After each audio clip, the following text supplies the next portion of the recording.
Welcome back once again. Now, in this chapter, we have this last module for the theoretical part, for the adjustments part. So, let us understand it very clearly, and then from this module onwards, we would be starting with questions, practical questions. So, here we go. The last part, capital adjustment. क्या है देखते हैं capital adjustment for admission of partner. So, here we understand it. Adjustment of capital में क्या होता है, तो at the time of admission of partner it may be decided to adjust capital of all partners in their new profit sharing ratio. Old partners का capital है ही, नया partner भी कैपिटल लेके आएगा, लेकिन ऐसा कभी कभी डिसाइड होता है कि वो प्रॉफिट शेयरिंग रेशो में हो तो बेटर है. So what is to be done for it? New capitals are generally determine on the basis of new partners capital after all adjustments. सब एडजस्टमेंट्स होने के बाद जो नए पार्टनर का कैपिटल अमाउंट है उसके बेस पे जनरली बाकियों का कैपिटल डिसाइड होता है. Such capital of old partners can be calculated as under on the basis of new partners capital और on the basis of total capital of old partners. Total capital पे old partners का individual capital decide होगा या फिर new partner कितना capital लेके आ रहा है उस पे ओल्ड पार्टनर्स का इंडिविजुअल कैपिटल डिसाइड होगा. दो ऑप्शन है. Calculation of capital under both the above cases is same. Capital का जो अमाउंट है या कैलकुलेशन का प्रोसेस है वो सेम ही रहेगा दोनों में. Here we go, let us understand step for capital calculation. बहुत सारे स्टूडेंट्स को ये कैपिटल कैलकुलेशन पता नहीं क्यों, लेकिन ऐसे डूम करके बाउंसर जाता है, इधर टप गिरा और डायरेक्ट सर के ऊपर से. तो ऐसा नहीं होना चाहिए, इसके लिए बहुत अच्छे से ध्यान दो. बहुत सिंपल है ये एक्चुअली, ठीक है, लेकिन डायरेक्टली अगर हमने क्वेश्चन में किया ना तो कई बार हम अटक जाते हैं. सो इसीलिए ये अलग से मॉड्यूल हम करने वाले हैं ताकि आपका डाउट्स क्लियर हो जाए. So step for capital calculation. First क्या है? ट्रांसफर प्रॉफिट और लॉस ऑन रिवैल्यूएशन. कहां पे ट्रांसफर होगा? वो कैपिटल अकाउंट में ट्रांसफर होगा. Calculate new profit sharing ratio if required. अगर जरूरत है तो new profit sharing ratio calculate कर लो. Balance new partners capital account. क्या बैलेंस करेंगे? न्यू पार्टनर का कैपिटल का कॉलम बैलेंस कर दो. On the basis of new partners capital calculate proportionate capital.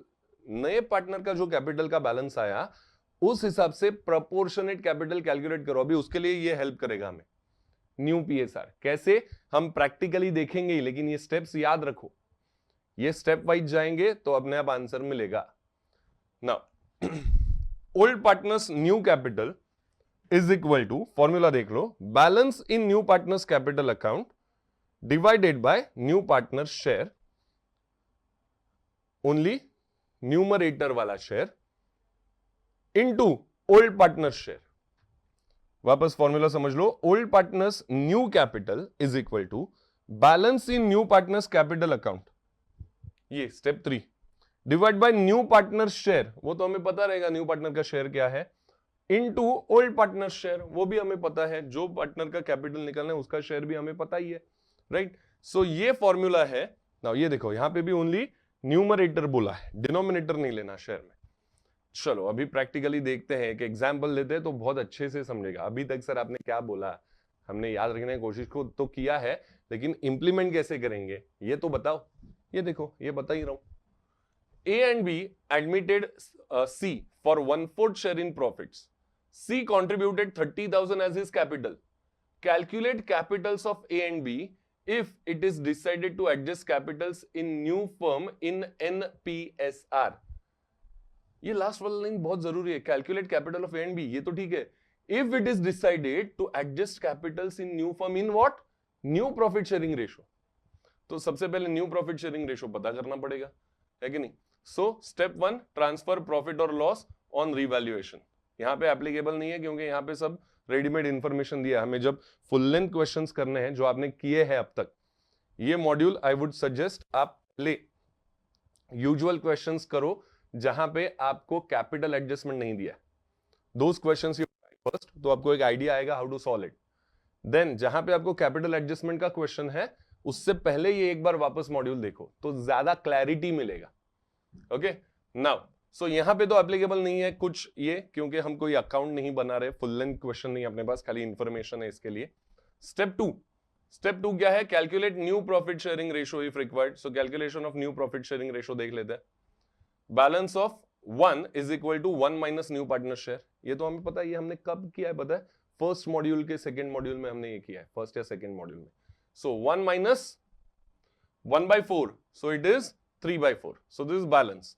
अभी न्यू शेयर कैसे पता करेंगे? Balance into old share. So is new share is 3/4 into 1/2, so ये हो गया 3/8। For B it is same, 3/4 into 1/2, ये हो गया 3/8। मतलब ही if we equalize denominator of C also, C का शेयर क्या है? 1/4, तो हो जाएगा 2/8 डिनोमिनेटर इक्वलाइज करने के बाद 2 से मल्टीप्लाई करके। सो 3:3:2, 3:3:2 would be your new ratio. ये हो गया। अभी बेस्ड ऑन दिस हमें कैलकुलेशन करना है। सबसे पहले न्यू रेशियो पता कर लिया हमने 3:3:2। अभी ये 2 शेयर जो नए पार्टनर का है उसके लिए उसने कितना कैपिटल लाया? सिंपल हो जाता है, जैसे ही न्यू शेयर मिलता है। 2 शेयर है उसके लिए उसने 30,000 का कैपिटल लाया, तो 3 शेयर के लिए ए और बी कितना लाएंगे? That is what we have to do. Look at it. Step 3 क्या है? Balance new partners capital. Again it is not applicable क्योंकि फुल लेंथ क्वेश्चन नहीं है। हमें इतना पता है कि न्यू पार्टनर ने 30,000 लाया है। सो 30,000 अगर लाया है तो स्टेप 4 में हम ये कैलकुलेट करेंगे। On the basis of new partners capital calculate proportionate capital. ये देखो, as new capital would be balance in new partners capital account, that is 30,000 divide by new partner share, only numerator बोला था हमें, into old partner share, again numerator ही। So 30,000 divide by 2 new partner का share into as share is also 3 now ना, हमने new PSR निकाला ना 3:3:2। सो सी का है 2 और ए का है 3। सो ये अगर आप करोगे क्रॉस मल्टीप्लाई तो फिर 45,000 आएगा। मतलब ही यहां पे हमने क्या किया, वही मैंने बताया आपको। अगर 2 शेयर के लिए सी इज ब्रिंगिंग 30,000, तो 3 शेयर के लिए ए का कैपिटल कितना होना चाहिए? 2 के लिए 30,000, 3 के लिए कितना? क्रॉस मल्टीप्लाई किया ना, ये देखो 30,000 into 3 divide by 2, 45,000। Same it will apply to B ना, क्योंकि बी का भी सेम ही है, जो भी कैलकुलेशन ए के लिए किया वही है। सो ये देखो वापस सेम, ये फॉर्मूला लिख दिया हमने। फिर बी के लिए भी 30,000 डिवाइड बाय 2 इंटू 3, सो वो भी आ गया कितना? 45,000। So A and B should have 45,000 as their capital. अभी हम प्रैक्टिकल क्वेश्चन में, फुल लेंथ क्वेश्चन में चेक करेंगे ए और बी का बैलेंस कितना है। अगर 45,000 से कम है तो उनको एक्स्ट्रा कैपिटल लेके आना पड़ेगा। अगर 45,000 से ज्यादा है तो वो ज्यादा वाला अमाउंट वो विड्रॉ कर लेंगे। That is what we have to do. Full length question में क्या करना है तो ये करना है।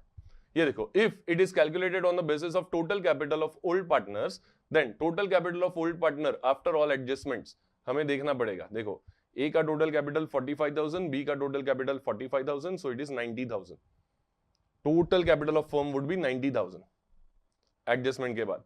अभी C's share is 1/4, thus C's capital is equal to 90,000 is for 3/4। सी का 1/4 शेयर है ना, तो बचा कितना? 3/4। ए और बी के लिए कंबाइंड शेयर कितना बचा? 3/4। 4 में से एक हिस्सा सी को दिया तो 3 बचा ए और बी के लिए, सो 3/4। सो सी का 1/4 कितना? Again if you cross multiply it, so 3 के लिए अगर 90,000 है तो 1 के लिए कितना? That is what we have to understand. ये देखो, क्रॉस मल्टीप्लाई करोगे तो क्या होगा? 90,000 इंटू 1/4 डिवाइड बाई 3/4। अभी डिवाइड बाई 3/4 का ही मतलब उल्टा करेंगे तो मल्टीप्लाई बाय 4/3। ये देखो 4/3। ये अगर मैथमेटिक्स आपको नहीं समझता है, आप मेरी जैसे मैथमेटिक्स में महान सॉल्वर हो मैथ्स के, तो आप एक काम सीधे सीधे याद रखो कि 3 शेयर के लिए अगर 90,000 आता है तो 1 शेयर के लिए कितना आएगा? इतना तो कर पाओगे ना। 3 के लिए 90,000 तो 1 के लिए कितना? क्रॉस मल्टीप्लाई करो, आपका आंसर यही आएगा, that is 30,000। 90,000 into 1 divide by 3 कितना होगा? 30,000 ही होगा। सो ये आप कर सकते हो। So calculation of capital under both the above cases is same.